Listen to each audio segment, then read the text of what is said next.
Hi there, welcome to Fundy's 12th episode. Today we will be unboxing the Godzilla monster-themed sword cap that has just been released by Fingertip Cultural Creations. The exclusive 5-layer PVT material still showcases a curved smile height at the bottom edge, enhancing the feel of the sword cap based on Cherry's original height. It fits the fingertip.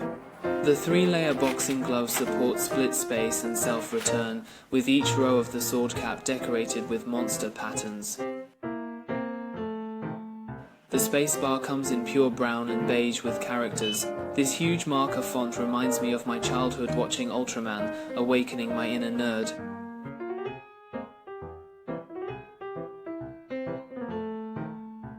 The craftsmanship and colors of Fingertip Cultural Creations are always impressive, so I won't elaborate.